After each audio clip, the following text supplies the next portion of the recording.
Revista CBN.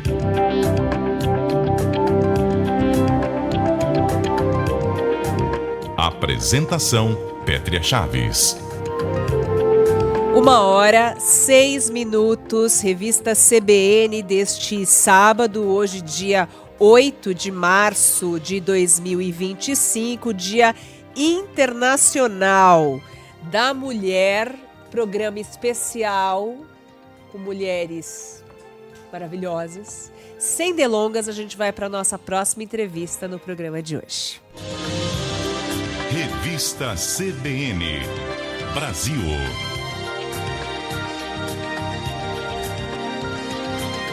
Nesse Dia Internacional da Mulher, que é momento de celebração das nossas conquistas, mas também de falar sobre desafios que persistem no campo do jornalismo, não é só noticiar, mas também enfrentar a misoginia, principalmente na política. Claro que a minha convidada de agora vai falar um pouquinho sobre isso, sobre esse terreno desafiador, mas eu quero mais que isso. Eu quero saber como é que ela se preparou para ser a mulher que ela é hoje. Eu converso com ela, Vera Magalhães, jornalista, âncora e comentarista aqui da CBN, apresentadora do Roda Viva, colunista do Globo, mãe, esportista, adoro vê-la praticando esporte nas redes sociais. Porque a preparação, né, Vera, não é fácil, né? Para aparecer em tantas mídias, com essa tua capacidade, esse radar que você tem, não para o que está acontecendo, mas para o que vai ser importante daqui a pouco. Eu acho que isso é uma característica dos bons jornalistas, né, Vera? Eu queria saber muito, antes de te fazer qualquer pergunta, a mesma pergunta que eu fiz para a promotora Fabiana Dalmas, antes de mais nada, queria saber de você o que é ser mulher em pleno 2025. Boa tarde, Vera. Obrigada por estar aqui com a gente hoje no Revista. Oi, Pétria, querida. Boa tarde para você, para todos os seus ouvintes, para todas as suas ouvintes, para quem está nos assistindo agora. Saudar você e todas as mulheres, a Yasmin Caetano, produtora do programa também, outra mulher. Fiquei super feliz com esse convite, porque eu adoro revista e é pouca oportunidade que a gente tem de trocar na redação. Verdade. Então não poderia recusar estar aqui hoje, nesse dia tão significativo. E a sua primeira pergunta foi como eu me preparei para ser quem eu sou. E é engraçado você me perguntar isso hoje, a gente nem combinou pauta nem nada, porque eu fui correr hoje, você falou do meu lado esportista, eu fui correr na USP e eu estudei na USP. Então, eu me preparei para ser a jornalista que eu sou hoje a partir dali, né? Foi uma espécie de pedra fundamental da minha formação como jornalista. Estudar na Universidade de São Paulo, ir para a universidade pública teve um impacto enorme na minha vida. Eu que vinha de escola particular, morava no ABC, então abriu muito a minha cabeça, abriu muito os meus horizontes. E é um pouco significativo, assim, desse ciclo, voltar a correr lá, percorrer aquelas alamedas que eu percorria como estudante, indo para o Bandejão, ou indo para o Sinusp, ou indo pegar uma aula na Letras, uma aula na Economia, que isso também ajudou bastante a me dar bagagem, fazer aula em outras faculdades, e me vendo aos 52, correndo ali, quase botando os bofes para fora, pensando que eu fui dos 18 aos 52, e tanta coisa aconteceu. Então, eu acho que passa um filme, né, na cabeça da gente. O que é ser mulher em 2025? Eu gostaria que fosse mais fácil. Ainda é muito desafiador, muito complexo e muito difícil. A gente demorou muito tempo para ter todos os direitos que a gente tem hoje e eles não estão plenamente assegurados.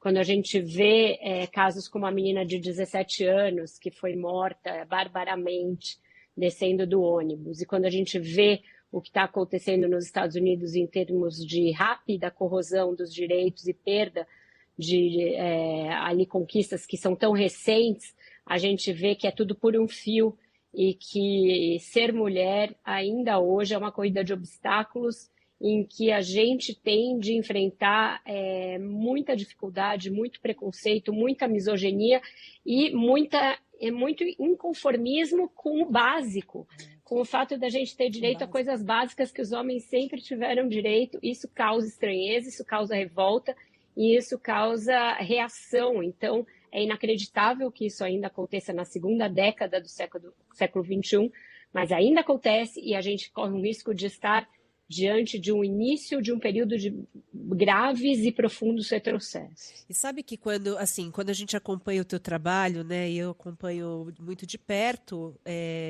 enfim, aquela fonte de informação para a gente que é jornalista, a gente elenca, né, as pessoas pelas quais a gente se informa também.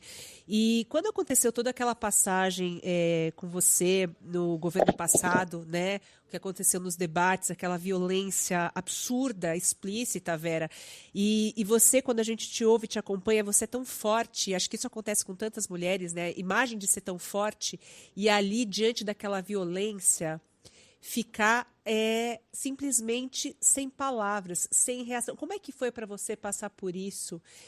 Queria saber, porque acho que esse é um relato muito importante, que deu voz muito a nós mulheres que sofremos violências, e você é uma mulher poderosa e que teve que passar por isso. Como é que é isso, Vera? Pois é, Pétria, violência de gênero na cobertura de políticas sempre existiu, de diferentes maneiras. Seja naquele assédio do poderoso que acha que você é uma repórter jovem e que é, portanto, ali disponível para cantadas, para gracejos, para uma mão boba quando você está com o seu bloquinho ali apurando, até tentativas de descredibilizar o seu trabalho pelo fato de você ser mulher, se possível, com uma pitadinha de sexualização de quem você é e do que você faz. Então, isso é um cardápio básico ali, com o qual né? Eu tive de lidar ao longo de 33 anos de carreira, mas a coisa escalou para um outro nível durante o governo Bolsonaro, porque ali o machismo e a misoginia eram políticas de Estado, praticamente, e praticados a partir da figura do presidente da República. E isso empodera todo o escalão intermediário e o escalão inferior, porque se o presidente da República está agindo daquela maneira, todo mundo acha que o bacana e o bonito e o legal é agir daquela maneira. Então, foram anos muito complexos para as mulheres jornalistas. O que a gente enfrentou nas redes sociais em termos de violência, de postagens nojentas, de infâmia, de toda a ordem. E aí, nesse caso, a Patrícia Campos Melo, por exemplo, sofreu coisas inimagináveis associadas ao trabalho dela. Então, a gente teve de uma hora entender que ia ser preciso sair de trás da caneta, do bloquinho, sair da nossa posição de informar para falar da gente mesmo. O jornalista não gosta de falar de si mesmo. É raro isso que a gente está fazendo aqui. Mas foi necessário a gente denunciar, foi necessário a gente fincar o pé e dizer, não vai dar para ser desse jeito, não vamos tolerar e não vamos aceitar que seja dessa maneira. Então, eu acho que a gente passou uma imagem muito forte, e eu acredito que eu seja uma mulher forte mesmo, mas nem sempre é simples ser forte. Quando você vê a escola do seu filho exposta, quando você vê que você passou a ter de usar carro blindado e motorista fornecidos pelos seus locais de trabalho para se deslocar pela cidade, você vê que isso não está dentro da normalidade. Não é aceitável e não é normal que isso tenha de acontecer. Então, eu acho que muita gente normalizou o que houve e muita gente caiu nessa armadilha que foi plantada propositalmente de estigmatizar o jornalismo e principalmente as mulheres jornalistas. Então, por exemplo, no clube que eu frequento, chegou a acontecer, tem uma etiqueta na porta do armário do vestiário com o seu nome, alguém riscou Magalhães e escreveu Cagalhães, que é um jeito bizarro, como os bolsonaristas, em dado momento, passaram a me chamar nas redes sociais. Né? É bestial. Eu estava ouvindo agora há pouco aqui, a gente estava ouvindo a promotora Fabiana Dalmas falando das violências, das diversas violências, né, Vera? É um nível animalesco, é retrocesso de civilidade, é retrocesso de humanidade. Então é isso que você fala, a intersecção do teu trabalho jornalístico com esse posicionamento que também é informação, esse posicionamento que vocês tiveram, essa exposição pessoal do que estava acontecendo nessa violência, também foi informação para as pessoas. Então, olha que canal de consciência que é o trabalho, nessa transversalidade do que vocês estão do que expuseram, do que a gente está fazendo aqui, como informação para as pessoas nesses tempos de rede social, de falta de respeito, né? De informação como commodity, não, a palavra é importante, e esse respeito é importante, né? Isso vocês demonstram com o trabalho de vocês. Se você pensar que uma pessoa se deu o trabalho de pegar uma caneta na bolsa, descobrir qual era o meu armário no clube, ir lá arriscar, escrever alguma coisa, é uma mulher, primeiro lugar, o que já é estarrecedor. Segundo lugar, porque é um vestiário feminino. Claro. Segundo lugar, é alguém que sabe que eu frequento ali, que já me viu ali numa posição super vulnerável. Quando você está no vestiário, você está trocando de roupa, você está tomando banho, você está desatenta, você não está atento para o que pode acontecer. É uma pessoa que poderia me agredir. Se ela acha natural ir lá e riscar o meu nome, escrever isso numa coisa que é minha propriedade, ela também deve achar natural, eventualmente, me abordar, me interpelar e me agredir. Então, a gente chegou a esse nível de normalização de absurdos. E muitas vezes nós, mulheres, não nos damos conta de como a violência é de gênero. Eu vejo mulheres falando que é mimimi, falar em misoginia, tudo agora é misoginia, tudo agora é machismo. Acontece que quando a violência, quando a perseguição, quando o assédio, quando o abuso tem por base o fato de você ser mulher e tentam diminuir a sua condição pelo fato de você ser mulher e te prejudicar pela sua condição de mulher, isso tem nome, isso chama machismo, isso chama misoginia, quando não, coisas piores que acabam decorrendo disso, como feminicídio, que não é um assassinato. Não é feminicídio, é assassinato, não é feminicídio, porque acontece a partir da sua condição de mulher e só por conta da sua condição de mulher. Vera, por outro lado, o que eu queria também te perguntar, a gente estava falando, né, disso, de ser uma mulher forte, de ser uma mulher lúcida. Eu acho que você busca também no esporte, né, um pouco do teu equilíbrio, eu percebo isso. E eu queria te perguntar mais duas coisas para te liberar para o seu almoço de sábado. Mas eu vou perder a oportunidade. Primeiro, de quando você estava lá na USP, para onde você foi hoje correr, mas quando você estava na faculdade, quando você começou com o teu trabalho de jornalismo, logo você foi, né, para os cadernos de política na Folha e tal, enfim, compondo também uma escola de mulheres na política, né? Eu acho que você faz parte muito disso. Você vê avanço, não só da mulher no jornalismo, mas da mulher se colocando, né, ao longo desses anos, ao longo dessas trajetórias aí todas. Você vê avanços, quais deles, né? E talvez pensar como é que a gente pode avançar mais. Como é que você vê isso? Legal, é bom a gente falar de coisa boa também, né? Nesse dia que é um dia de celebração do potencial feminino. Vejo muitos avanços, Pétria. A gente, quando pensa hoje, as grandes analistas, as grandes âncoras e as grandes repórteres de política, eu arrisco dizer que nós mulheres já somos maioria. Então, isso é um baita de um avanço.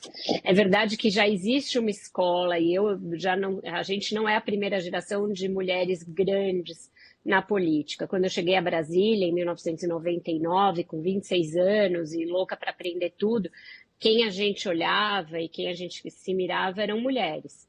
Cristiana Lobo, Dora Kramer, Tereza Cruvinel, Eliane Cantanhede. Então já havia uma geração de mulheres maduras e com um grande espaço, a gente chamava as grandes damas da política. Então foi nessas mulheres que eu me mirei.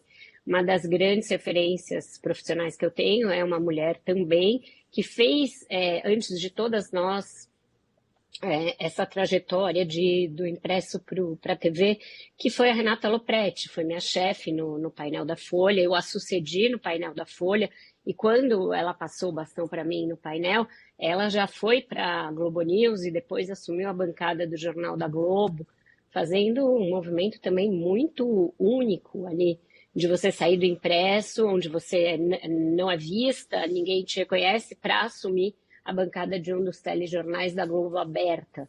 Então, grandes mulheres, e aí isso abriu uma avenida para outras da minha geração e da geração que veio depois da minha. A minha geração ali, as meninas são mais novas que eu, mas a Natuza, a Júlia Dualib são mais ou menos da minha geração, e aí a geração que vem logo em seguida da gente, Dani Lima, a Júlia, eu já citei, a Andréa Sadi, que são mais jovens que a gente. Então, eu vejo esse movimento de uma puxa a outra, de fato, acontecendo, para além do slogan, para além do meme, tá acontecendo. Porque tem isso, né? A gente fala, será que isso... Não, é uma verdade, né? E Vera, vou te fazer uma última pergunta, porque a gente quer anotar. Eu falei a história do esporte, mas também queria saber assim, e você sabe que esse é um assunto que me interessa muito, né? Da pele para dentro. O que te traz equilíbrio? Porque eu acho que isso também é informação importante em tempos de tanta ansiedade, né? Tanto desequilíbrio, e lidar com muita informação traz para a gente também, né? É talvez uma obrigação mesmo de cuidar da saúde mental, do nosso emocional, do nosso equilíbrio, para ser boas pontes, né? Afinal de contas, como jornalistas, somos pontes de informação, conhecimento. Como é que você faz para se equilibrar? Assim, o que te equilibra? Eu faço terapia a gente está em 2025, há 13 anos, e fui buscar num momento difícil, eu era meio cética. Eu sou agnóstica, sou ateia, então essa parte espiritualizada é bem diferente para mim do que para você, que eu vejo que para você é uma coisa importantíssima. Eu, por exemplo, não consigo meditar, gostaria de meditar, gostaria de acreditar em alguma coisa, mas ainda não aconteceu para mim. Ainda não foi esse o processo. Mas eu acredito muito em energia, eu acredito muito em terapia, acredito em análise, acredito em autoconhecimento, acredito em você buscar todo dia. Então, tem algumas coisas da filosofia, principalmente oriental, tal, que eu trago para a minha vida, porque eu acho que, para além do plano espiritual, elas fazem muito sentido também no racional. Então, essa coisa de viver o aqui e o agora, de praticar o esporte buscando um momento de paz interior e de não me preocupar com os problemas e de estar ali plena e inteira naquilo que eu estou fazendo. Então, tudo isso são coisas que eu trago para a minha vida.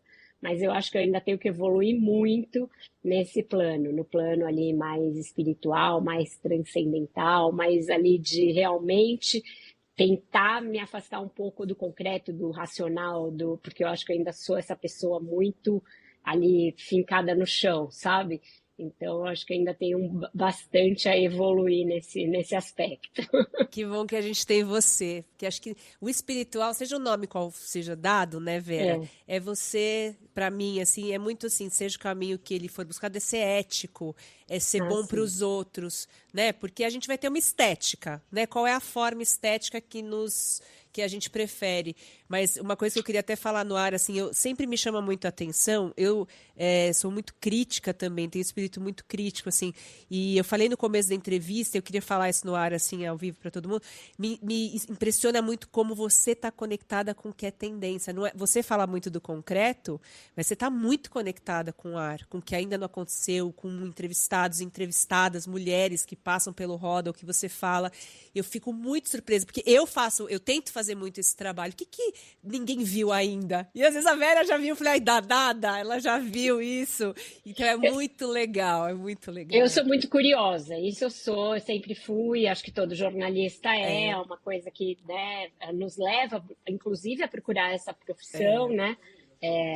Eu lembro que na quinta série eu tinha uma professora de história que me chamava de Estadão. Oi, Estadão, já tá noticiando tudo, então tava ali tá na veia. Que eu ia ser jornalista. A pessoa é para o que nasce, né? É isso. Eu acho que eu já ia ser mesmo, então sou muito curiosa e sou muito ali entusiasmada com arte, entusiasmada com livro, com música, essas coisas me alimentam de verdade. E se não fosse isso, eu realmente enlouqueceria. Se não fosse música, se não fosse livro, se não fosse uma série, um filme, aí eu acho que a coisa ia ficar puxada. Meu esporte, a terapia e essas coisas são o que me move, o que me alimenta e o que me deixa serena. Então, acho que vem um pouco daí, Pétria, com certeza. Vera Magalhães, desse Dia Internacional da Mulher, que alegria poder conversar com você um pouquinho, passar rapidinho pelo lado B, né, da Vera, que não está tão na frente das câmeras ou aqui no dia a dia, no ponto final. Prazer ter você como colega, um prazer ter você como inspiração no jornalismo. Feliz Dia da Mulher, bons dias para você, querida. Um beijo. Obrigada. Feliz Dia da Mulher para você, Pétria, para toda a redação nossa e nossas colegas, para todas as mulheres que nos ouvem. Que alegria que caiu no sábado, o dia 8 de março. Vera Magalhães Beijo. com a gente. Um beijo, bom sábado para você, bons dias.